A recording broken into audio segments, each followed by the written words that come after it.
আচ্ছা, পরীক্ষার প্রস্তুতি বিষয় আগে বলি আপনাদের, বা পরীক্ষা কি রকম হবে বা পরীক্ষায় কেমন ধরনের প্রশ্ন থাকবে। তো আপনাদের পরীক্ষার যে সময় নির্ধারণ করা আছে এটা হচ্ছে সকাল 8টা থেকে 10টা পর্যন্ত 9 জনের সম্ভবত পরীক্ষা হবে। এখানে লেখা আছে, আমি দেখাচ্ছি আপনাদের। দেখেন, প্রথম 9 জন এদের হচ্ছে সকাল 8টা থেকে 10টা পর্যন্ত পরীক্ষা হবে। 8টা থেকে 9টা পর্যন্ত হবে রিটেন পরীক্ষা, যেটা লিখিত পরীক্ষা। এরপরে হচ্ছে আপনার 9টা থেকে 10টা পর্যন্ত হবে প্র্যাকটিক্যাল পরীক্ষা, ওইখানেই, হ্যাঁ একদিনেই। এবং রিটেন এবং প্র্যাকটিক্যাল পরীক্ষার মধ্যে আপনাদের ভাইবা পরীক্ষাটা নিয়ে নেবে, বাইরে থেকে এক্সটার্নাল আসবে। আপনারা যখন প্র্যাকটিক্যাল কাজ করবেন বা রিটেন করবেন, আপনাদের পিছনে গিয়ে আপনাদের প্রশ্ন ধরে ফেলবে, বুঝতে পারছেন? আর পরের যে আপনার কয়জন আছে এখানে পরে 8 জন আছে। 8 জনের হবে 10টা 15 থেকে শুরু হবে, 10টা 15 থেকে 12টা 15 পর্যন্ত। 10টা 15 শুরু হবে রিটেন বা প্র্যাকটিক্যাল, যদি আগে কোনো সমস্যা নেই, মানে প্রতিটা পরীক্ষা 1 ঘন্টা করে হবে। 10টা 15 আপনার রিটেন শুরু হইলো, এরপর রিটেন যখন শেষ হবে তারপর হবে প্র্যাকটিক্যাল, এবং ওই পরীক্ষাগুলোর মাঝামাঝি সময় আপনাদের ভাইবা পরীক্ষা নিয়ে নিবে, বুঝতে পারছেন? আর একটা সিটে একজন করে বসবে, হ্যাঁ একটা চেয়ারে একজন করে বসবে। হয়তো আপনাদের অনেকজন আপনারা আশা করতেছেন যে আমি ওর পাশে বসবো, হয়তো বাইরের টিচার আপনাদের না বসে দিতে পারে, বুঝতে পারছেন? বাইরের থেকেও টিচার আসবে, আর উনি আপনাকে বললো যে আমরা দিব না, একজন আসবে। এইখানে হয়তো 2 জন থাকবে ভিতরে, আমি থাকবো আর আরেকজন থাকবে। এইখানে হবে পরীক্ষা সেন্টার, এইখানেই হবে। আচ্ছা, এইখানে লেখা আছে জিনিসগুলা, আমরা গ্রুপে দেওয়া আছে, আপনারা ইয়ে করে নেবেন। আচ্ছা, এখন বলি আপনাদের রিটেন এবং হবে কি প্র্যাকটিক্যাল। তো আপনার সব থেকে ইম্পর্টেন্ট যেটা, সেটা হচ্ছে রিটেন পরীক্ষাটা। রিটেন পরীক্ষা আপনাদের ভালো করে দিতে হবে, কারণ আপনাদের এখানে 90% মার্ক A+, 80% 80 পাইলে যে আপনি A+ পাবেন এমনটা না। এখানে যদি আপনি 89 মার্কস পান তবুও কিন্তু আপনি A+ পাবেন না, 90 পাইতে হবে। CGPA এটা 90% মার্কে A+, বুঝতে পারছেন? আর অনেকজন আপনারা মনে করেন ঘাবড়ে যাচ্ছে যে রিটেন পরীক্ষা মনে হয় কত যে কঠিন হবে। এটা কিন্তু কঠিন হবে না, এই প্রশ্নগুলো আপনারা যে ক্লাসগুলো করছেন ওর মধ্যে থেকে আসবে। মানে আপনি একটা কাজ করছেন, ধরেন আপনি একটা টেবিল তৈরি করছেন, ওই টেবিলটা আপনি কিভাবে তৈরি করছেন ওটা আপনার খাতায় লিখতে হবে, বুঝতে পারছেন? যদি প্রশ্নগুলো আপনারা একটা প্রশ্ন আপনারা যদি বুঝে যান, মানে একটা মডেল যদি আপনি বুঝে যান, তাহলে আপনারা যে কোনো প্রশ্নের উত্তর আপনি দিতে পারবেন। খুব ইজি আছে প্রশ্নগুলো, খালি আপনার বুঝতে হবে, বুঝতে পারছেন? এই যে গতবারে যে প্রশ্নটা আছে আমার হাতে, আমি দেখাই আপনাদের। এই যে প্রশ্নটা, যদিও এখানে 1 ঘন্টা 30 মিনিট দেওয়া আছে, কিন্তু 1 ঘন্টা 30 মিনিট হবে না, আপনার 1 ঘন্টা শেষ করতে হবে। আর এখানে আছে দেখেন 50 মার্ক। এখানে প্রশ্ন থাকবে 6টা। এই 6টা প্রশ্নের মধ্যে লিখতে হবে কয়টা? 5টা লিখতে হবে। আর আপনারা যে 4টা প্রোগ্রামের কাজ করছেন, 4টা প্রোগ্রাম থেকে প্রশ্ন আসবে, বুঝতে পারছেন? তো এখানে বলছে যে কোনো 5টি প্রশ্নের উত্তর দাও। প্রথম যে প্রশ্নটা বলছে এখানে দেখেন, 1 নম্বর প্রশ্ন। এখানে বলছে কম্পিউটারের প্রজন্ম বলতে কি বুঝো বা কি বুঝায়। এগুলো অনেকজনের প্রায় হয়ে গেছিল, মানে যাদের বেসিক ক্লাসগুলো হয়ে গেছিল প্রাথমিক অবস্থায়, তখন আমরা বলে দিছিলাম যে কম্পিউটারের প্রজন্ম। এমনকি এই কম্পিউটারের প্রজন্ম আমাদের গ্রুপে দেওয়া আছে। আপনারা যে মেসেঞ্জার গ্রুপে যান, ওখানে কিন্তু আপনারা পাবেন যে কম্পিউটারের প্রজন্ম বলতে কি বুঝায়, এবং বিস্তারিত আলোচনা দেওয়া আছে ওইখানে। যদিও আলোচনাগুলো দেওয়া আছে, আমি একটু আপনাদের আজকে টাচ দিব, কারণ ওখানে তো অনেক বড় বড় আকারে আছে, তাই না? ওখানে অনেক বড় আছে, অত বড় তো দেওয়া যাবে না। আমি আপনাদের বারবার বলে দিচ্ছি যে আপনাদের এখানে মেইন কথাটা শুধু উল্লেখ করতে হবে, একবারে রচনার মতো টাইপ করলে হবে না, মেইন কথাটা। এই যেমন এখানে বলছে কি, কম্পিউটারের প্রজন্ম বলতে কি বোঝো এবং প্রজন্মগুলো আলোচনা করো। এখানে কয় মার্ক আছে দেখেন তো? 4 মার্ক। অ্যান্ড কম্পিউটারের প্রজন্ম হচ্ছে 5টা অনেকগুলো আছে। এখন আপনি যদি অতগুলো দিয়ে দেন, আপনাকে যে বেশি মার্ক দিবে? আপনার 4 মার্কেই দিবে। আমার কথা বুঝতে পারছেন? আপনারা শুধু মেইন কথাটাই উল্লেখ করবেন।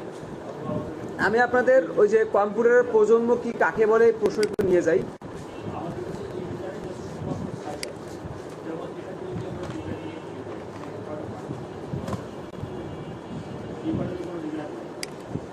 এগুলো গ্রুপে দেওয়া আছে, আমি শুধু আপনাদের ধারণা দিব। আমি যতটুকু বলবো এতটুকুই পরীক্ষার খাতায় লিখবেন। কারণ যদি বড় লিখতে যান, দেখেন যে প্রথম প্রজন্ম কত বড়, দেখেন এত বড় লেখা কি সম্ভব? এত বড় লেখা তো সম্ভব না। এখান থেকে মেইন কথাটা উল্লেখ করবেন। আচ্ছা, তার আগে আপনার এখানে একটা সহজ ভাষায় আপনার কম্পিউটারের প্রজন্ম কাকে বলে এটা বলি।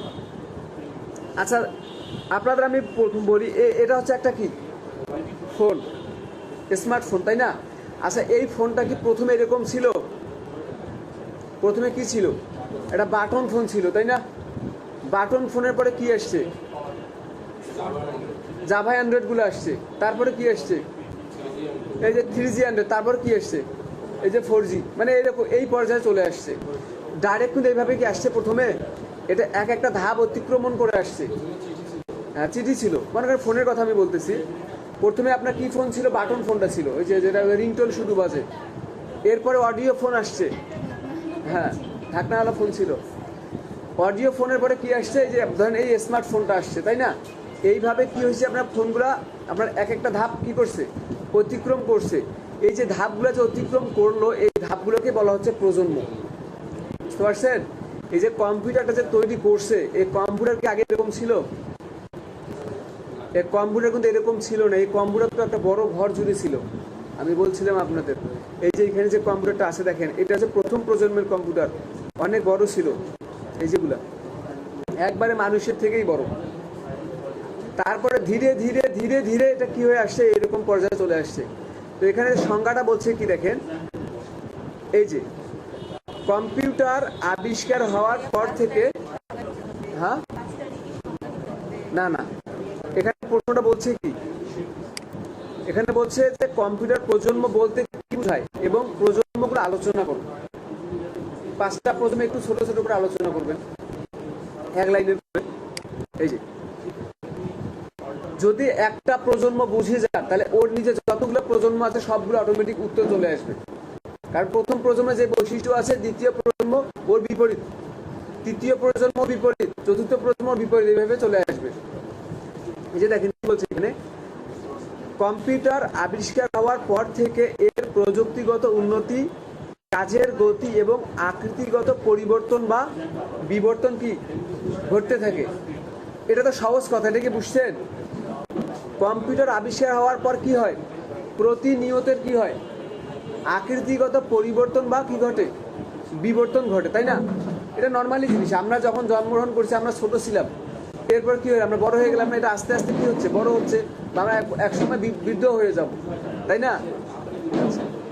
এই কথাটা এখানে বলছে যে কম্পিউটার আবিষ্কার হওয়ার পর থেকে এর প্রযুক্তিগত উন্নতি, কাজের গতি এবং আকৃতিগত পরিবর্তন বা বিবর্তন ঘটতে থাকে। এই বিবর্তন ও বিকাশের এক একটি ধাপকে কি বলে? প্রজন্ম বলে। বুঝতে পারছেন?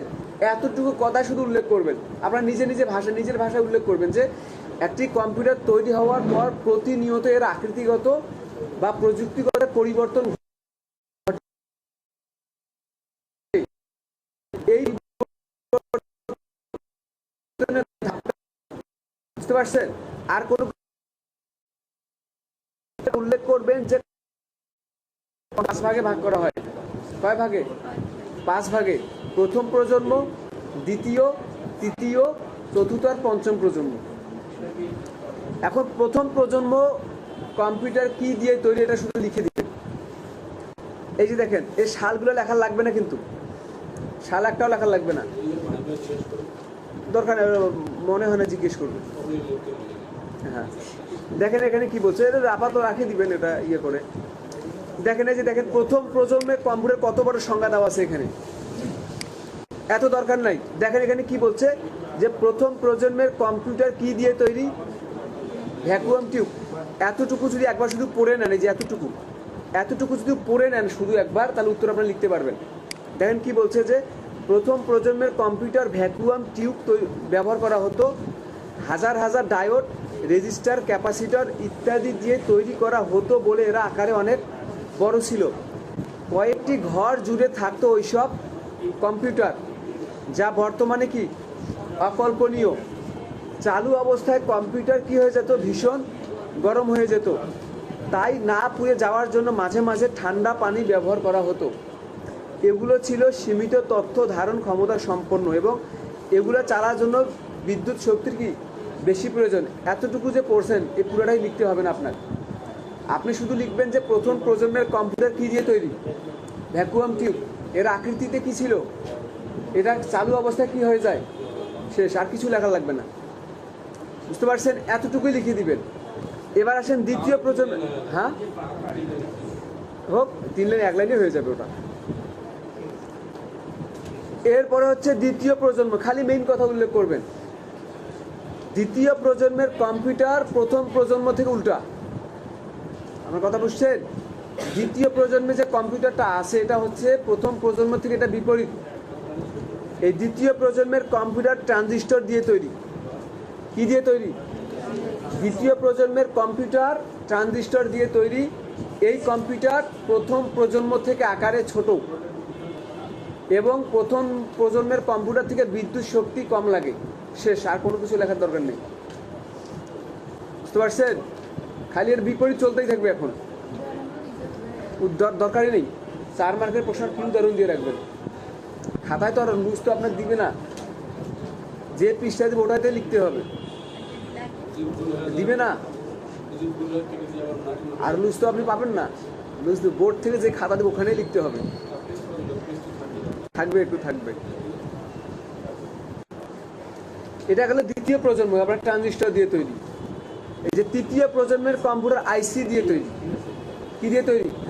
আইসির পূর্ণরূপ হচ্ছে ইন্টিগ্রেটেড সার্কিট। আচ্ছা, এখানে একটা প্রশ্ন আছে, দেখেন।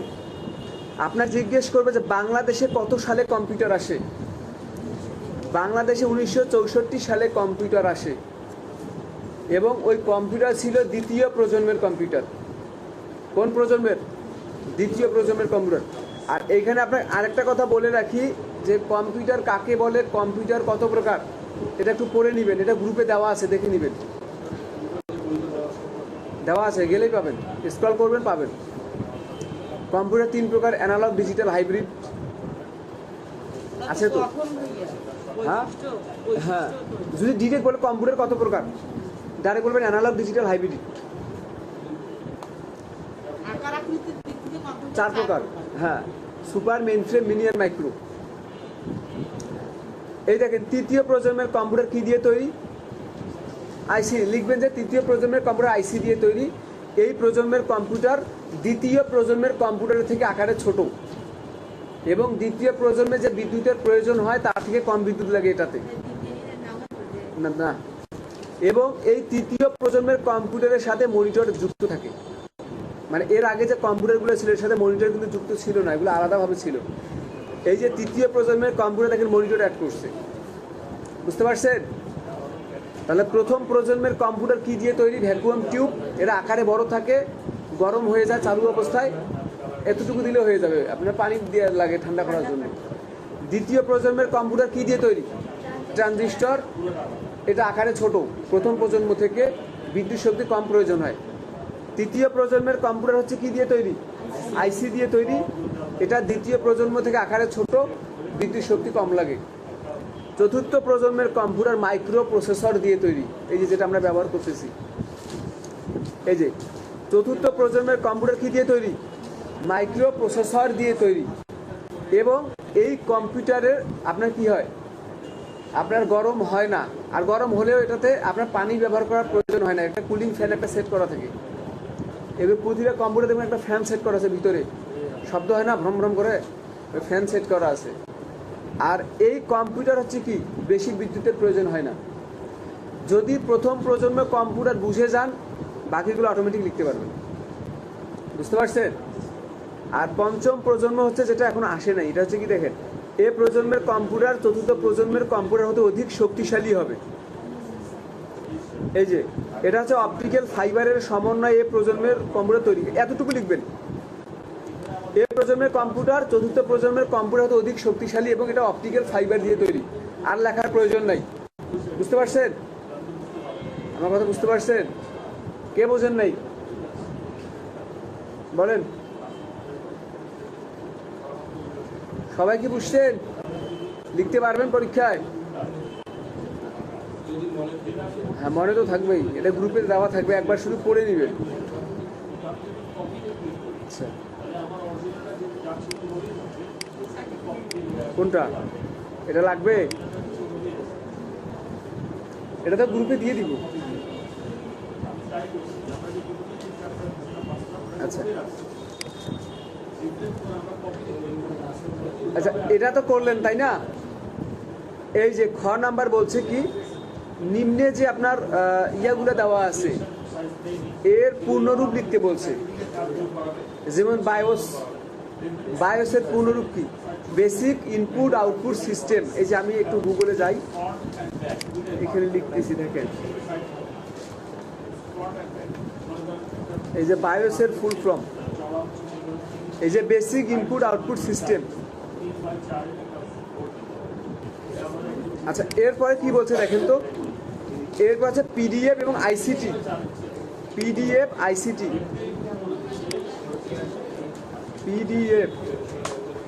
পিডিএফ হচ্ছে পোর্টেবল ডকুমেন্ট ফরম্যাট। এরপর হচ্ছে আইসিটি, এই যে লেখা আছে এখানে, information and communications technology. Information and communication technology.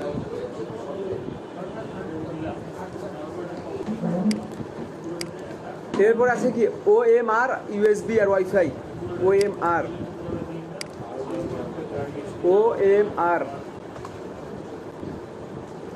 Optical mark recognition, এটা লেখেন ওএমআর।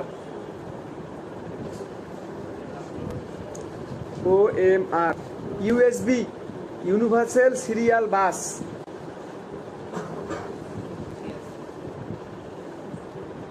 এরপর হচ্ছে ওয়াইফাই, ওয়্যারলেস ফাইডেলিটি।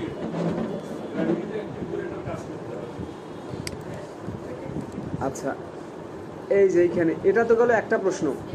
এখানে এই যে এতটুকু লিখতে পারলে 6 মার্ক, এটা গতবারের প্রশ্ন। এবার দেখেন 2 নাম্বার প্রশ্ন কি বলছে, পেজ সেটআপ বলতে কি বোঝায়? এমএস ওয়ার্ডের মধ্যে লেআউটের ক্লাস কারা কারা করছেন? লেআউট, মার্জিন, সাইজ করেন নাই? এই যে লেআউট, এই যে পেজ সেটআপ। একটি ডকুমেন্টে মার্জিন, ওরিয়েন্টেশন, সাইজ, কলামের সম্মিলিত কার্যক্রমকে পেজ সেটআপ বলে। একটি ডকুমেন্টের বা একটি পেজের মার্জিন, ওরিয়েন্টেশন, সাইজ, কলাম ইত্যাদি সম্মিলিত কার্যক্রমকেই পেজ সেটআপ বলে।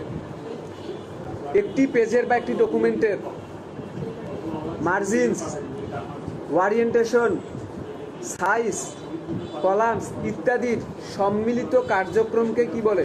পেজ সেটআপ বলে।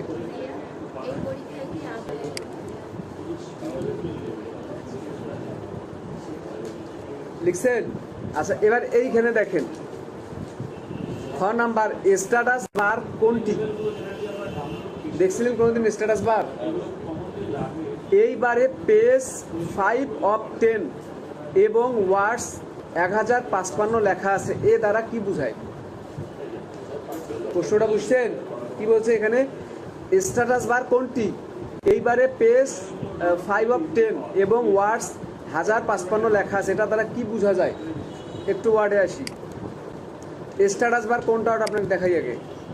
এই যে এখানে একটা দাগ আছে দেখেন, জুম যখন করবেন না, এই যে এটাকে বলে স্ট্যাটাস বার।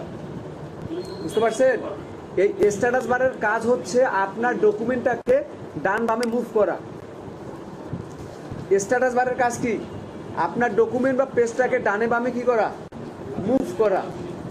তাহলে বুঝতে পারছেন স্ট্যাটাস বার কি? আচ্ছা, এরপরে বলছে কি, আচ্ছা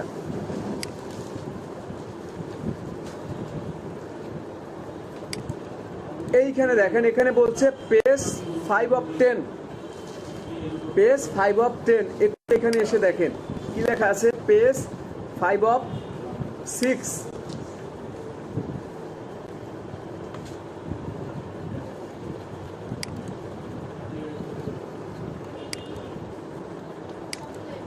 প্রশ্নটা এরকম না, পেজ 5/10, এটা দ্বারা বোঝাচ্ছে যে আমাদের ডকুমেন্টে 10টি পেজ আছে। কয়টা পেজ? আমাদের ডকুমেন্টে 10টি পেজ আছে এবং আমাদের কার্সর কয় নাম্বার পেজে আছে? 5 নাম্বার। এবং 1055 ওয়ার্ড দ্বারা বোঝাচ্ছে যে আমাদের ডকুমেন্টে 1055টা ওয়ার্ড টাইপ করা আছে।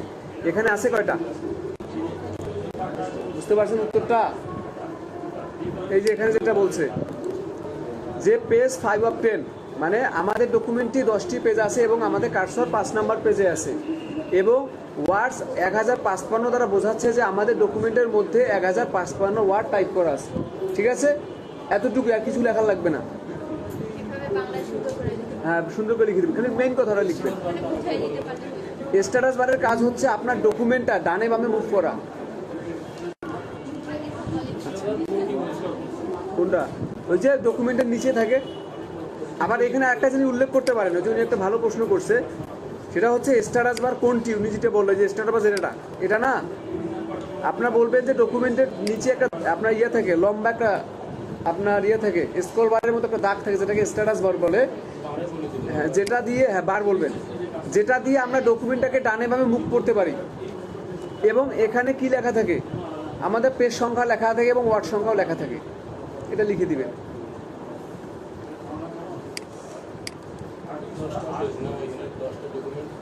হ্যাঁ, এখানে বলি কি দেখেন, ফাইল কি? ফাইল হচ্ছে একটা ট্যাব বা মেনু, যার অনেকগুলো সাব মেনু থাকে, আর কোনো লেখা লাগবে না। ফাইল হচ্ছে কি? ট্যাব বা মেনু, যার অনেকগুলো কি আছে? সাব মেনু আছে। এর গ্রুপ নাই, ফাইলের কিন্তু কোনো গ্রুপ নাই। প্রতিটা প্রোগ্রামে কি আছে? গ্রুপ আছে, শুধু ফাইল মেনু বা ফাইল ট্যাবের সাব মেনু আছে। বুঝতে পারছেন? আচ্ছা, এরপরে দেখেন এখানে কি বলছে, 18 পৃষ্ঠার একটি ফাইলের পৃষ্ঠার উপরের ডান পাশে পৃষ্ঠা নাম্বার 3 থেকে শুরু হবে, কিভাবে তা লিখতে হবে। মানে আপনার পৃষ্ঠা কয়টা আছে? 18টা।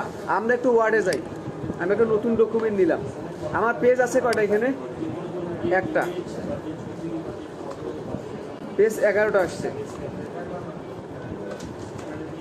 এই যে কয়টা পেজ আছে? 18টা। প্রশ্ন ভালো করে বুঝবেন,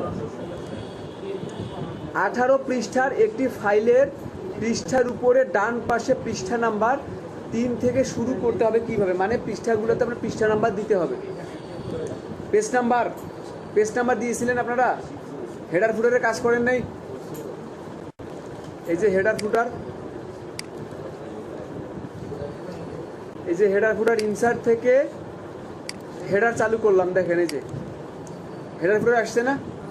এখন যদি আমি পেজ নাম্বার এখানে বসাই, তাহলে যাবো কোথায়? পেজ নাম্বার থেকে এখানে কি বলছে? ডান দিকের কথা বলছে, তাই না? উপরে বলছে, দেখেন এই যে একটি ফাইলের পৃষ্ঠার উপরের টপে কিন্তু দিতে বলছে, না উপরে, উপরের কোন পাশে?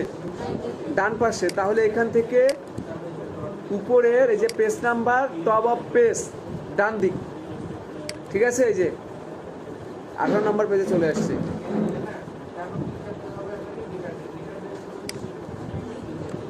আমি বলতেছি, এই দেখেন 1 নম্বর পৃষ্ঠা আসছে না, 1 থেকে শুরু হয়েছে, কিন্তু আপনাকে বলছে কি 3 থেকে শুরু করতে বলছে। তো 3 থেকে শুরু করার জন্য আপনাকে যাইতে হবে কোথায়? পেজ নাম্বার, তারপরে কোথায় যেতে হবে? Format page number. এরপরে এই যে কি স্টার্ট অ্যাড, এখানে লিখতে হবে কত? 3। তারপরে ওকে, 3 থেকে আসছে। আরেকবার দেখেন, এই যে আমাদের যখন আমরা পেজ নাম্বার সেট করব, তখন অটোমেটিক কত থেকে শুরু হবে?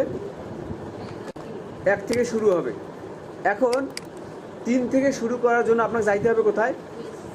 পেজ নাম্বার থেকে ফরম্যাট পেজ নাম্বার, এরপরে যে স্টার্ট অ্যাট 3, তারপরে ওকে। যদি 5 থেকে শুরু করতে বলে তাহলে কি হবে? এখানে স্টার্ট অ্যাট 5। এখন উত্তরটা লিখবেন কিভাবে? উত্তরটা এইভাবে লিখবেন যে এমএস ওয়ার্ডে গিয়ে আমরা প্রথমে 18টা পেজ নিব। কয়টা পেজ? এমএস ওয়ার্ডে গিয়ে আমরা সর্বপ্রথম 18টা পেজ নিব। যদি 20টা হয় 20টা, 10টা হলে 10টা পেজ নেওয়ার পরে হেডার ফুটার থেকে আমরা পেজ নাম্বার বসাবো। কি বসাবো? হেডার ফুটার থেকে আমরা পেজের উপরে ডান দিকে পেজ নাম্বার বসাবো, যখন আমরা পেজ নাম্বার বসাবো তখন আমাদের পেজ নাম্বার কত থেকে শুরু হবে? 3 থেকে শুরু হবে, তাই না? না 1 থেকে শুরু হবে? এখন এটাকে 3 থেকে শুরু করার জন্য আমাদের যাইতে হবে ফরম্যাট পেজ নাম্বার। কোথায়? ফরম্যাট পেজ নাম্বার, ওইখানে গিয়ে স্টার অ্যাট 3তে গিয়ে, মানে স্টার অ্যাট 3 করে ওকে করতে হবে। তাহলে আমাদের কত থেকে শুরু হবে? 3 থেকে, মানে 3 থেকে শুরু হবে। বুঝতে পারছেন? আরেকবার বলি, MS ওয়ার্ডের সর্বপ্রথম আমরা প্রবেশ করব, তাই না? তারপরে পৃষ্ঠা কয়টা নিব, পেজ কয়টা নিব? 18টা। তারপরে পেজ নাম্বার কোথা থেকে বসাবো? হেডার ফুটার থেকে আমরা পৃষ্ঠা নাম্বার বসাবো। এখন আমার বলছে কি 3 থেকে শুরু করতে হবে, তাহলে আমরা যাবো কোথায়? Format page number. Format page number থেকে স্টার অ্যাট 3, এরপর ওকে করলে আমাদের কি হবে? পেজ নাম্বার 3 থেকে শুরু হয়ে যাবে। বুঝতে পারছেন?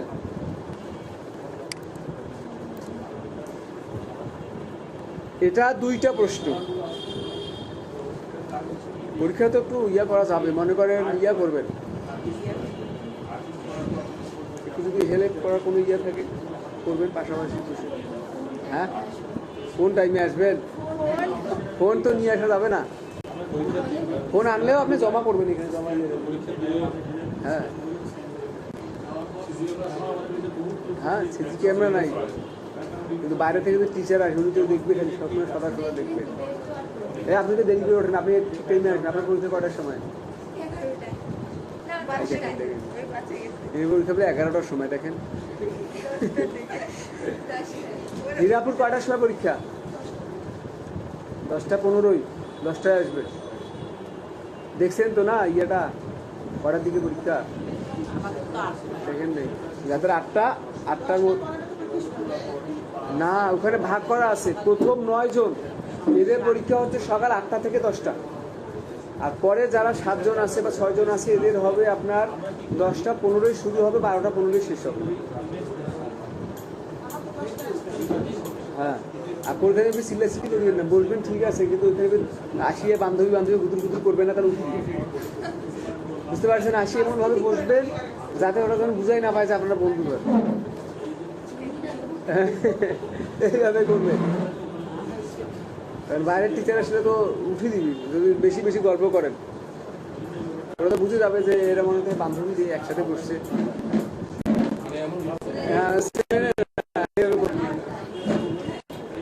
আপনার তো বিকেলে আছে না, ওদিন শুক্রবার,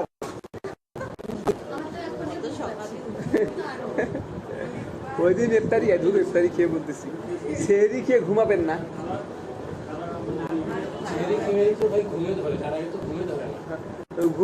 ঘুমাবেন না ওই দিন, একটা দিন কষ্ট করে আসবেন। ওই দিন অ্যালার্ম দিয়ে রাখবেন, 5-7টা মোবাইল অ্যালার্ম দিয়ে রাখবেন। আমি তো ওই দিন তো সবাইকে লাগিয়ে দিব, একবার গ্রুপে মেসেজ দিয়ে বারবার করে দিব। হ্যাঁ হ্যাঁ, কল দিব, ওই মেসেঞ্জারে গ্রুপ কল দিয়ে দিব। হ্যাঁ, কি দিব? হ্যাঁ,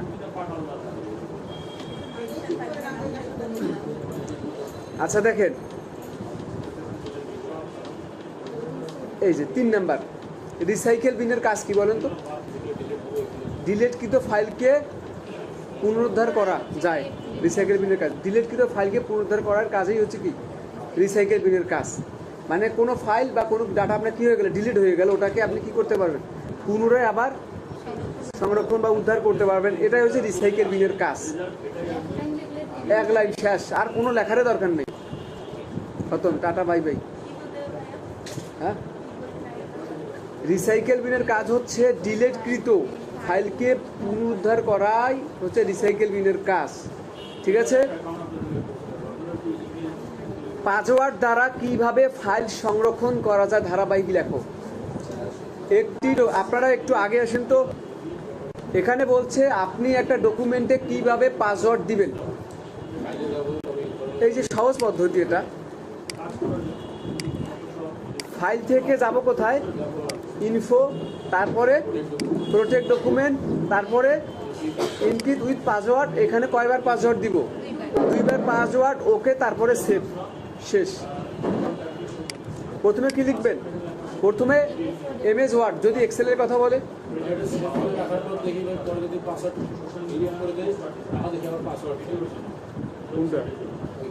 আবার সেভ দিতে হবে, যে পরবর্তীতে আবার আপনাকে সেভ দিতে হবে। আপনি যে পাসওয়ার্ড রিমুভ করবেন, রিমুভ করার পরও আপনাকে সেভ দিতে হবে।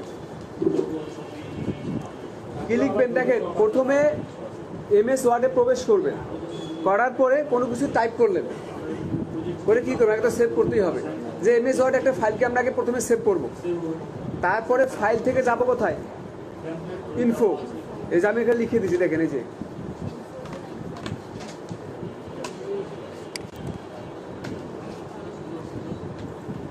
যে ফাইল, তারপরে কি ইনফো, তারপরে প্রোটেক্ট ডকুমেন্ট, তারপর কি আছে?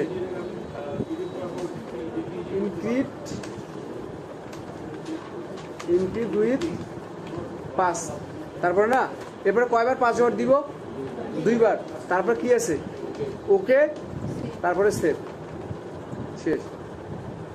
প্রথমে ফাইলে যাব, প্রথমে লিখবেন আগে এমএস ওয়ার্ডে যাব, এমএস ওয়ার্ডে গিয়ে একটা ফাইলকে আগে সেভ করব, তারপরে পাসওয়ার্ড দেওয়ার জন্য ফাইলে যাব, তারপরে info, protect document, encrypt with password, এরপরে পাসওয়ার্ড দুইবার বসার পরে কী করবো? ওকে, তারপরে সেভ। বুঝতে পারছেন?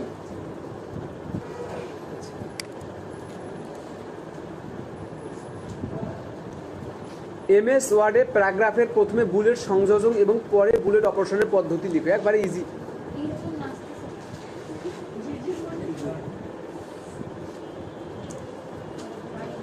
এইচডিএমআই লাগা আছে তো, হ্যাঁ দেখেন, এই প্রশ্নটা কি বুঝছেন আপনারা? এমএস ওয়ার্ডে প্যারাগ্রাফের প্রথমে বুলেট সংযোজন এবং পরে বুলেট অপসারণের পদ্ধতি লিখো, এক লাইনে উত্তর এটা, আর এক লাইনে লিখলে 5 মার্ক পাবেন। এই যে কীভাবে এক লাইনে দেখেন, এই যেটা আমি টাইপ করছি না, এই পুরাটাকে সিলেক্ট করবো, যে বুলেট লেখা আছে, বুলেট থেকে বুলেট দিলাম, বুলেট হইলো, আবার এটাকে অপসারণ করতে বলতেছে, এইখান থেকে নানে ক্লিক করেন, শেষ।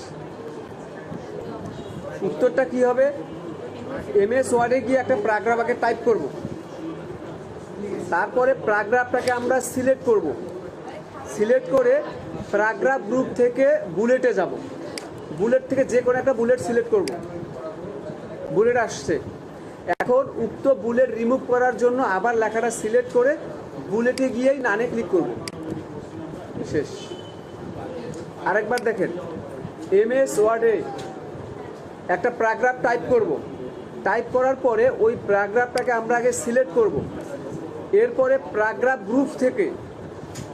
গ্রুপ থেকে আমরা যাব কোথায়? বুলেট। বুলেট থেকে যে কোনো এক ধরনের আমরা বুলেট সিলেক্ট করলে বুলেটটা চলে আসবে, এবং এই বুলেটকে অপসারণ করার জন্য আবার প্যারাগ্রাফটাকে আমরা সিলেক্ট করব, সিলেক্ট করে বুলেট থেকে নানে ক্লিক করব। বুঝতে পারছেন? দেখেন কত ইজি প্রশ্ন। আচ্ছা, এইখানে হচ্ছে দেখেন এমএস ওয়ার্ডের এখানে 4টা প্রশ্ন আছে, দেখেন 1 2 3 4, যদি এই 3টা দিতে পারেন দিবেন, বা যদি আসে এরকম। আর এখানে আরেকটা প্রশ্ন বলছে যে 5টি কলাম এবং 4টি র বিশিষ্ট একটি টেবিল তৈরির পদ্ধতি লিখো। টেবিল তৈরি করতে পারেন না? হ্যাঁ, ওটা যদি আপনারা, এখানে 4টা প্রশ্ন আছে, 4টার মধ্যে আপনারা এখান থেকে 3টা দিবেন। এই যে এটা না দিলে এটা দিবেন, হ্যাঁ এবার 4 নাম্বার এটা দিবেন, এই যে মনে করেন এই যেটা আছে এটা দিবেন। হ্যাঁ, মোট 5টা লিখতে হবে। হ্যাঁ রবির হবে, এটা হবে না। আচ্ছা দেখেন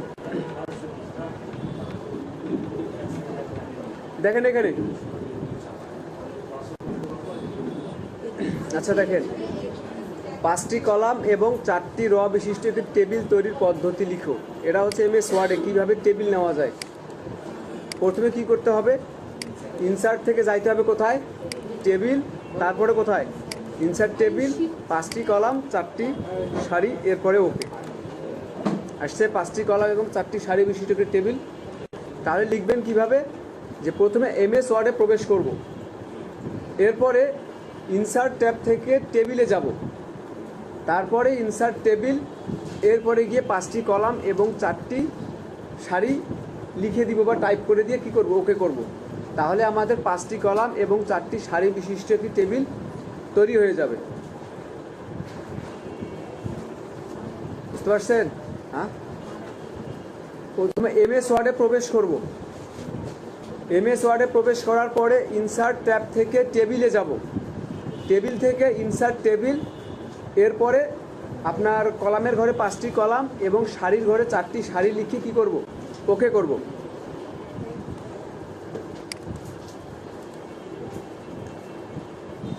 এরপরে বলছি কি, রিপিট হিডার রোস এর প্রয়োগ পদ্ধতি এবং ব্যবহার লিখো।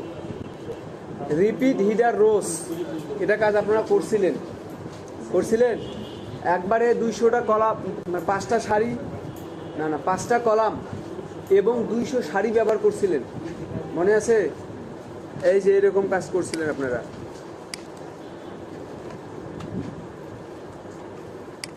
ইনসার্ট থেকে আমি 5টা কলাম এবং 200 সারি নিলাম, ঠিক আছে? আচ্ছা, এই যে আমার এটা তো প্রথম পেজ না, এই প্রথম পেজের মধ্যে আমি নেম লিখলাম, address, date of birth, religion, একটা দিলাম যে মেরিটাল স্ট্যাটাস। আচ্ছা, এটা তো আমার প্রথম পেজে লেখা আছে, এটা কি দ্বিতীয় পেজে আছে? তৃতীয় পেজের আছে? এই লেখাটা প্রতিটা পেজের হেডারে নিয়ে যেতে হবে, মানে টেবিলের হেডারে নিয়ে যেতে হবে। এটা করার জন্য কি করতে হবে, প্রথম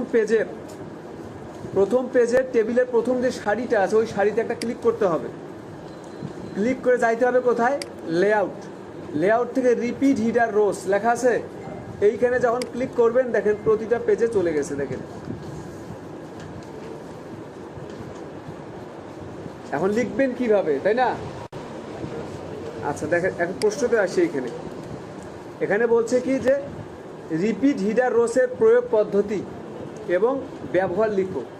কীভাবে প্রয়োগ করবেন এবং ব্যবহার হচ্ছে কি, যে এটার মাধ্যমে কি করা যায়, যে প্রথম সারির সকল ডাটা পরবর্তী পেজের প্রতিটা আপনার টেবিলের প্রথম সারিতে কি করা যায়, এটা প্রতিস্থাপন করা যায়। এটা রিপিট হিডার রোসের প্রয়োগটা হচ্ছে কিভাবে দেখেন, প্রথমে এমএস ওয়ার্ডে গিয়ে আমরা 1 থেকে 200টা সারি নিব, কথা বুঝবেন আগে। এমএস ওয়ার্ডে প্রবেশ করে 1 থেকে 100 থেকে বা 200 বা যতগুলো প্রয়োজন হয়, বা 10টা প্রয়োজন, 10টা পেজে আপনি কি করলেন, টেবিল নিয়ে নিলেন, বা 10টা বা 20টা, 100টাই সারি নেন, সমস্যা নাই। 5টা কলাম এবং 100 সারি ব্যবহার করলেন। এরপরে প্রথম পেজের প্রথম সারিতে আপনি কি করলেন, ডাটা টাইপ করলেন বা লিখলেন। এখন এই ডাটাগুলোকে পরবর্তী পেজে রিপিট করার জন্য আপনার রিপিট হিডার রোসের মাধ্যমে কি করতে হবে, প্রতিস্থাপন করতে হবে। এটা আপনাকে নিজে একটু বানে লিখতে হবে, মানে সহজভাবে আপনি লিখে দিবেন এটার মাধ্যমে কি কি কাজ করা যায়।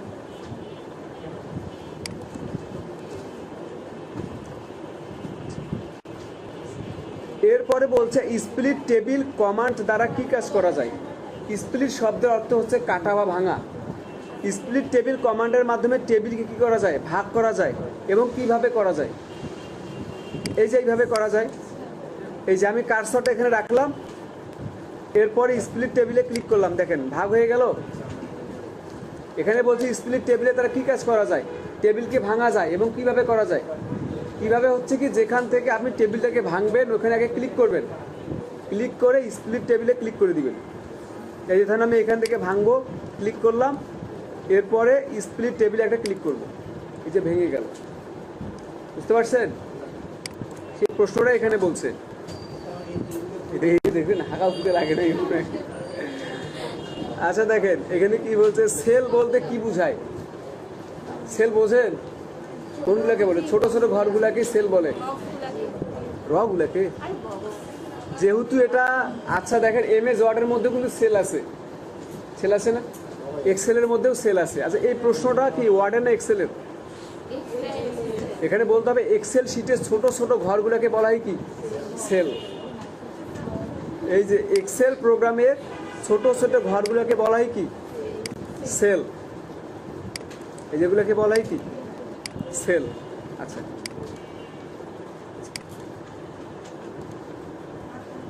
এরপরে কি বলছে এখানে, যে সেলের চারপাশে বর্ডার দেওয়ার পদ্ধতি লিখো। এখানে 3 মার্ক আছে, দেখেন। এই যে সেল বলতে কি বোঝায়? 1 মার্ক, আর সেলের চারপাশে বর্ডার দেওয়ার পদ্ধতি 2 মার্ক। এই যে কি করবেন, সেলগুলোকে সিলেক্ট করব, এই যে বর্ডার, বর্ডার থেকে অল বর্ডার, শেষ, 3 মার্ক। আবার দেখেন, এক্সেল শিটের মধ্যে ক্ষুদ্র ক্ষুদ্র ঘরগুলোকে কি বলা হয়? সেল বলা হয়। আর সেলে বর্ডার দেওয়ার জন্য প্রথমে কি করব, আমরা সেলগুলোকে সিলেক্ট করব, যতদূর পর্যন্ত সেলের প্রয়োজন আমরা কি করব, সেলগুলোকে সিলেক্ট করব। এরপরে কোথায় যাব? ফন্ট থেকে যে বর্ডার, বর্ডার থেকে অল বর্ডার্স, এই যে, বুঝতে পারছেন? এতটুকু লিখলে 3 মার্কস পাবেন। বাংলা লিখবেন, যেগুলো আপনার শর্ট ফর্ম থাকবে ইংলিশে, যেমন ইউএসবির ফুল ফর্ম কি, আপনি বাংলা লিখে দিয়ে আসেন না, ওটা আপনাকে ইয়াতে ইংলিশে লিখতে হবে। হ্যাঁ, বাংলা বেশি কঠিন। কোনটা? আচ্ছা, এক্সেল শিটে ছোট ছোট ঘরগুলোকে বলা হচ্ছে সেল। আর সেলে বর্ডার দেওয়ার জন্য সেলগুলোকে আমরা কি করব? সিলেক্ট করব। এরপরে ফন্ট গ্রুপ থেকে এই যে বর্ডার, এখান থেকে অল বর্ডারে যাব। অল বর্ডারে গেলে আমাদের বর্ডার চলে আসবে।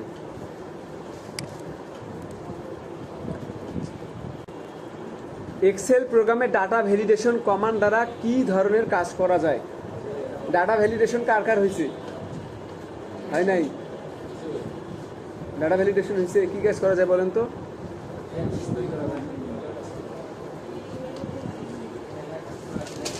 লিখবেন যে এক্সেল প্রোগ্রামে ডাটা ভ্যালিডেশনের মাধ্যমে আপনার তথ্যের সঠিকতা যাচাই করা যায়, সঠিকতা যাচাই করা যায় বা বৈধতা যাচাই করা যায়। কি ডাটা, এক্সেল প্রোগ্রামে ডাটা ভ্যালিডেশন কমান্ড দ্বারা কি ধরনের কাজ করা যায়? এক্সেল প্রোগ্রামে ডাটা ভ্যালিডেশন কমান্ড দ্বারা ডাটার বৈধতা যাচাই করা যায় বা বৈধতার কাজ করা যায়, এতটুকু লিখবেন। বা আপনারা যদি ওই যে গুগলে সার্চ করেন যে এক্সেলের ডাটা ভ্যালিডেশন দ্বারা কী কাজ করা যায়, বলে দিবে। চ্যাট জিপিটিকে বলবেন, বলে দিবে। এক্সেল প্রোগ্রামে ডাটা ভ্যালিডেশন দ্বারা ডাটার বৈধতা আপনার যাচাই করা যায়। হ্যাঁ হ্যাঁ, কোনো সমস্যা নেই। এরপরে বলছে কাস্টম অটো ফিল্টার দ্বারা কি কি কাজ করা যায়? কাস্টম ফিল্টারের কাজ হয়নি আপনাদের। ফিল্টারের মাধ্যমে কি করা যায়? আপনার ওই যে অনেকগুলো ডাটা থেকে আপনার প্রয়োজন অনুযায়ী ডাটাগুলোকে বের করে নেওয়া যায়, মানে আলাদা করে নেওয়া যায়। এই যে ধরেন, আমি একটু আপনাদের উদাহরণ হিসেবে দেখাই। আমি ধরেন এখানে এক্সেল ফরম্যাটে আসলাম।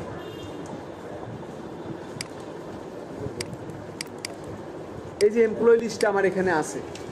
এখানে দেখেন, এখানে সিরিয়াল নাম্বার, নাম, ডেজিগনেশন, অ্যাড্রেস, স্যালারিগুলো দেওয়া আছে এবং এখানে নাম, এগুলো সব কিছু দেওয়া আছে। এখন আপনার বললো যে এখানে শুধু আপনি জেনারেল ম্যানেজারটাকে কি করবেন? আলাদা করবেন। বা এখানে যাদের বাসা সৈয়দপুর আপনি কি করবেন? তাদেরকে আলাদা করতে হবে। এখন আপনি চাইলে কিন্তু এখান থেকে আপনি আলাদা করতে পারবেন না। এটা আলাদা করার জন্য আপনার ফিল্টারের মাধ্যমে আলাদা করতে হবে। এখন ফিল্টার কিভাবে করবেন? এই সেলগুলোতে একটা ক্লিক করবেন। ক্লিক করে যে শর্ট অ্যান্ড ফিল্টার একটা অপশন আছে, দেখেন এখানে। এখানে ক্লিক করে যে ফিল্টার লেখা আছে, দেখেন ফিল্টার চলে আসে সবগুলোতেই, আসছে না? আর এইখান থেকে ফিল্টারের মধ্যে ক্লিক করব, করে এই যে সিলেক্ট অলটাকে তুলে দেন। এরপর আমি যখন অ্যাসিস্ট্যান্ট ম্যানেজারে ক্লিক করব, দেখেন আমাকে শুধু অ্যাসিস্ট্যান্ট ম্যানেজারকে আলাদা করে দিল। মূলত কাস্টম অটো ফিল্টারের মাধ্যমে অনেকগুলো ডাটা থেকে আপনার প্রয়োজনীয় ডাটাকে আপনি কি করতে পারবেন? আলাদা করতে পারবেন। এখানে অনেকগুলো ডাটা আছে না, দেখেন তো, এই যে এখানে অনেকগুলো ডাটা আছে। আর এই ডাটাগুলো থেকে আমার একটা যে কোনো একটা ডাটা প্রয়োজন। সেই ডাটাটা হচ্ছে আমার যাদের অ্যাড্রেস সৈয়দপুর, আমি কি করব? তাদের আলাদা করব। আপনি কি করলেন, ফিল্টারের মাধ্যমে সিলের রলটাকে তুলে দিয়ে আপনি সুইপ করে ক্লিক করলেন, ওকে দেন, এই দেখেন আলাদা হয়ে গেল। ওগুলো আছে, হাইড হয়ে আছে, ওগুলোকে আবার আনার জন্য শর্ট অ্যান্ড ফিল্টারে যাবেন, এই যে ক্লিয়ার করে দেন, চলে আসছে। তাহলে উত্তর কি লিখবেন বলেন তো? আপনার কাস্টম ফিল্টার দ্বারা আমাদের অনেকগুলো ডাটা থেকে প্রয়োজনীয় ডাটাকে আমরা কি করতে পারি, আলাদা করে নিয়ে দেখতে পারি, এতটুকু লিখে দিবেন। না না, মেইন কথাটা শুধু উল্লেখ করবেন।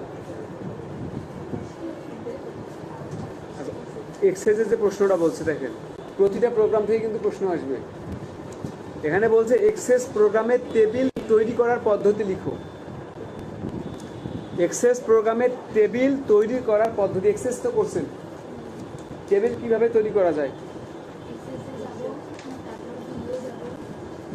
এক্সেস প্রোগ্রামে ওপেন করব, তারপরে ব্ল্যাঙ্ক ডাটাবেজে যাব, এরপরে কি করব, একটা ডাটাবেজের নাম দিব।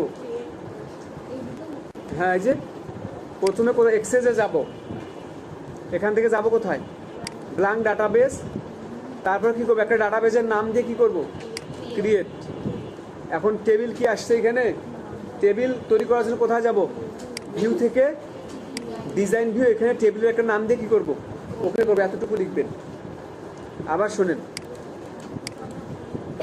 প্রথমে এমএস এক্সেসে যাব, তারপরে ব্ল্যাঙ্ক ডাটাবেজে ক্লিক করব, এরপর ডাটাবেজের একটা নাম দিব, কি ক্রিয়েট, তারপরে ভিউ থেকে ডিজাইন ভিউ, তারপর একটা টেবিলের নাম দিয়ে কি করবো, ওকে করবো, একটা টেবিল তৈরি হয়ে গেল। হ্যাঁ হ্যাঁ, অটোমেটিক এটা এটা টেবিল। এরপরে আরো অনেক কিছু লিখতে হয়, এখানে নাই, এগুলো তো আপনারা করেন নাই, তাই না, এই জন্য বুঝতেছেন না। যারা করছে তারা বুঝে যাবে জিনিসটা, আপনাদের হবে এটা।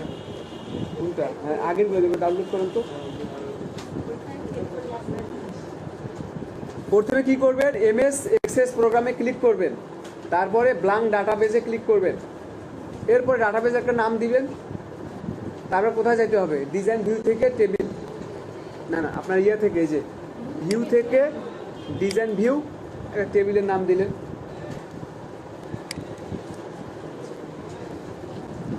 ডাটা টাইপের নাম্বার এবং অটো নাম্বার ফিল্ডের মধ্যে পার্থক্য কি? এটা তো সহজ, এটা কে বলতে পারবেন, নাম্বার এবং অটো নাম্বারের মধ্যে পার্থক্য কি? এই নাম্বার টাইপ করতে হয়, অটো নাম্বার স্বয়ংক্রিয়ভাবে আসে। দেখাই দিব, এই যে দেখেন এখানে, এই যে আইডি অটো নাম্বার করা আছে, আমি এখানে মোবাইল নাম্বার লিখলাম, দেখেন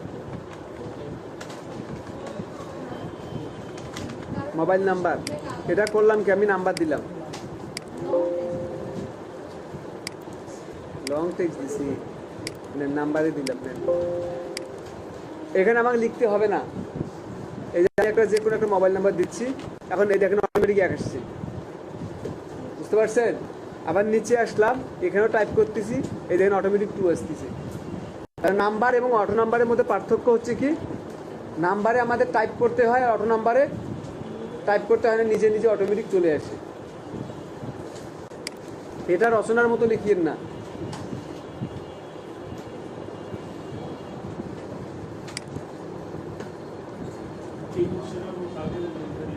ওটা নিব তো, বললাম ওনাদের। আচ্ছা, ওই যে মুশফিক ভাই এখনই ঢুকে সাবস্ক্রাইব করেন, এই জন্য তো আপনি ভিডিও পান না।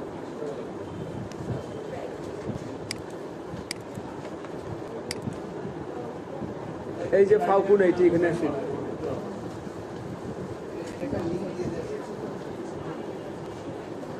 এখান থেকে ভিডিওসে যাবেন, এখানে সবগুলো ভিডিও আছে দেখেন। এই যে এমএস এক্সেস বেসিক টিউটোরিয়াল, এটা দেখবেন, অনেকগুলো ডাটা ভান্ডার, 10 মিনিটের ভিডিও আছে, এটা দেখলে A to Z এক্সেসের কাজ করতে পারবেন। আমরা কি করব, ফর্ম তৈরি করব। ফর্ম তৈরি করার নিয়ম হলো, মেসেঞ্জার গ্রুপে ছবি দিয়ে দিচ্ছি, ওগুলো দেখে নিয়েন।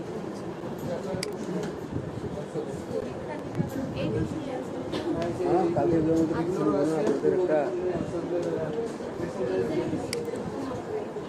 দেখেন, ডিজাইন ভিউয়ের সাহায্যে একটি রিপোর্ট তৈরির পদ্ধতি লিখুন। রিপোর্ট তৈরির পদ্ধতি হয় নাই, রিপোর্ট করেন নাই আপনারা, রিপোর্ট তৈরি করেন নাই। দেখেন এখানে বলছে কি ডিজাইন ভিউয়ের সাহায্যে একটি রিপোর্ট তৈরির পদ্ধতি, মানে আপনি যে এক্সেসের কাজটা করছেন, এই যে আমার যে কাজটা করা আছে এটাকে রিপোর্ট তৈরি করতে বলছে। রিপোর্ট তৈরি কিভাবে করবেন? রিপোর্ট তৈরির জন্য যাইতে হবে ক্রিয়েট, ক্রিয়েট থেকে রিপোর্ট, এই যে রিপোর্ট তৈরি হয়ে গেল। হ্যাঁ, অটো রিপোর্ট। আর এটাকে সেভ করেন, কন্ট্রোল এস দিয়ে লেখেন রিপোর্ট, এই যে শেষ, এই যে রিপোর্ট হয়ে গেল। কি করবেন? যে লিখবেন যে প্রথমে এক্সেসের মধ্যে একটা আমাদের ডাটা শিট টেবিল তৈরি করতে হবে। কি করে? এক্সেস প্রোগ্রামে একটা ডাটা শিট টেবিল আমাদের তৈরি করতে হবে। এরপরে ওটাকে রিপোর্টে কনভার্ট করার জন্য আমাদের যাইতে হবে কোথায়? ক্রিয়েট। এই যে আরেকবার দেখেন,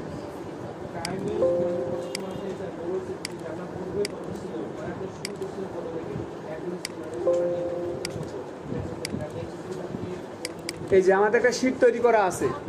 এক্সেস প্রোগ্রামে একটি কি করবেন? ডাটা শিট তৈরি করবেন যেখানে অনেকগুলো ডাটা থাকবে। এরপরে এই শিটটাকে রিপোর্টে তৈরি করার জন্য বা রিপোর্ট তৈরি করার জন্য যাব কোথায়? ক্রিয়েট। ক্রিয়েট থেকে রিপোর্টে ক্লিক করলে আমাদের কি হয়ে যাবে? অটো রিপোর্ট তৈরি হয়ে যাবে। এরপর এটাকে কন্ট্রোল এস দিয়ে কি করবেন? রিপোর্ট নামে সেভ করবেন। আবার আপনি আরও কিছু অ্যাড করতে পারেন। রিপোর্টটাকে আমরা কি করব? পেজটাকে সেট আপ করে নিব রিপোর্টের। এটা অ্যাড করতে পারেন যে আমাদের রিপোর্টের পেজটা সেট আপ করে নিব। শেষ, এতটুকু লিখবেন।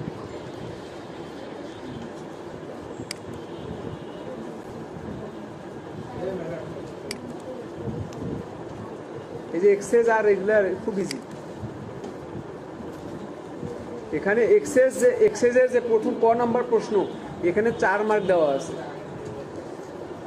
দেন কত সহজ একটা প্রশ্ন বলছে কি পাওয়ার পয়েন্ট প্রোগ্রামে 3টি স্লাইড সহযোগে একটি ফাইল তৈরির পদ্ধতি ধারাবাহিকভাবে লেখো। মানে পাওয়ার পয়েন্টে কয়টা স্লাইড নিতে বলছে? 3টা, এবং এই 3টা স্লাইড নিয়ে একটা ফাইল তৈরি করতে বলছে, মানে সেভ করতে বলছে। কিভাবে করবেন এখন বিস্তারিত লিখতে হবে। কি করবেন? প্রথমে পাওয়ার পয়েন্ট প্রোগ্রাম চালু করব, এরপরে 3টা স্লাইড নিব, তাই না? তারপরে ফাইল থেকে সেভে যাব, তারপর সেভ করলে তো একটা ফাইল তৈরি হয়ে যাচ্ছে। সেভ লিখে দিলে বুঝে যাবে। এই যে দেখেন, আরো যদি বিস্তারিত লিখতে চান লিখবেন, সমস্যা কি? সাধারণ পেজ নাই না? দেখেন এই যে আপনাদের দেখাই, প্র্যাকটিক্যালি আগে দেখাই। প্রথমে কোথায় যাব? পাওয়ার পয়েন্ট, তারপরে ব্ল্যাঙ্ক প্রেজেন্টেশন। এখানে 3টা আমরা স্লাইড নিব। আপনি কন্ট্রোল এম দিয়েও নিতে পারেন বা এখান থেকে 3টা স্লাইড নেন, ঠিক আছে? এরপর এটাকে একটা ফাইলে রূপান্তরিত করার জন্য কোথায় যাব? ফাইল থেকে সেভ, ব্রাউজ, তারপর যে কোনো একটা জায়গায় গিয়ে কী করব? একটা নির্দিষ্ট নাম দিয়ে সেভ করলে এটা কী হয়ে যাবে? একটা ফাইল তৈরি হয়ে যাবে। এতটুকু লিখলে কয় মার্ক পাবেন? 4 মার্ক।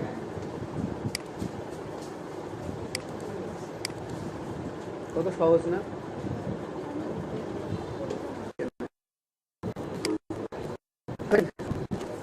খ নাম্বার কি বলছে এখানে দেখেন, প্রথম স্লাইডের নিজের নাম ও ঠিকানা অ্যানিমেশন করার পদ্ধতি লেখো। প্রথম স্লাইডের নিজের নাম ঠিকানা কি লিখবেন? প্রথম স্লাইডে আমরা কি করবেন? নিজের নাম এবং ঠিকানা লিখবো। এরপর অ্যানিমেশন ব্যবহার করার জন্য কোথায় যাব? অ্যানিমেশন থেকে কোনো এক ধরনের অ্যানিমেশনে ক্লিক করলে কি অ্যানিমেশন হয়ে যাচ্ছে না? এই যে হয়ে গেল। এই যে প্রথম স্লাইডে নিজের নাম,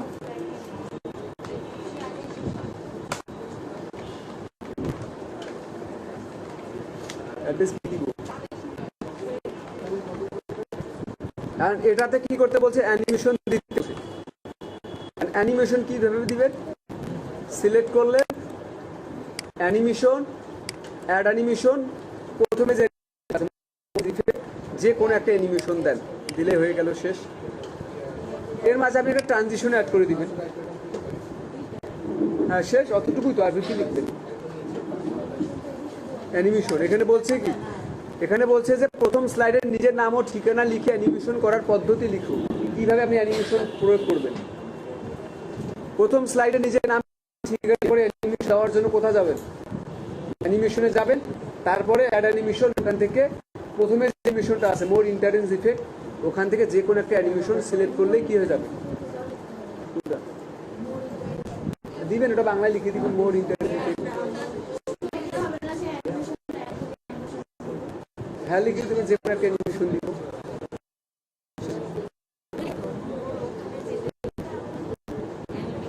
হ্যাঁ হ্যাঁ আচ্ছা, এরপরে কি বলছে দেখেন, লাস্টের শেষে এটা কি বলছে, শেষ স্লাইডে টেক্সট লিখে অ্যানিমেশন এবং সাউন্ড সংযোজন করার পদ্ধতি লিখুন। এই সাউন্ড নাই মানে ধরে লিখতে হবে আপনাকে, আপনি লিখবেন যে সাউন্ড নাই। এখানে কি হবে যে শেষ স্লাইডে কি একটা যে কোনো টাইপ করতে বলছে, টাইপ করা যাবে কি, এখানে কি করতে হবে বলেন তো, একটা অর্ডার নেন, এই যে লিখলাম, এটা কি করতে বলছে, অ্যানিমেশন, এখানে একটা অ্যানিমেশন দেন, যে কোনো একটা অ্যানিমেশন দেন, দিলাম একটা, তারপর কি করতে বলছে, সাউন্ড অ্যাড করতে বলছে। সাউন্ড অ্যাড করার জন্য যাইতে হবে কোথায়, ইনসার্ট থেকে মিডিয়া থেকে অডিও অন মাই পিসি, যে কোনো একটা সাউন্ড আমরা অ্যাড করবো, শেষ যে কোনো একটা সাউন্ড অ্যাড করলে তো হয়ে যাচ্ছে, সহজ না। শেষ স্লাইডে টেক্সট ইনসার্টে, হ্যাঁ শেষ স্লাইডে একটি বক্সে একটা টেক্সট লিখবো, এরপরে সাউন্ড অ্যাড করার জন্য আমরা কোথায় যাব, ইনসার্ট থেকে মিডিয়া গ্রুপ, ওখান থেকে অডিও সিলেক্ট করে একটা অডিও দিয়ে দিই, বুঝতে পারছেন।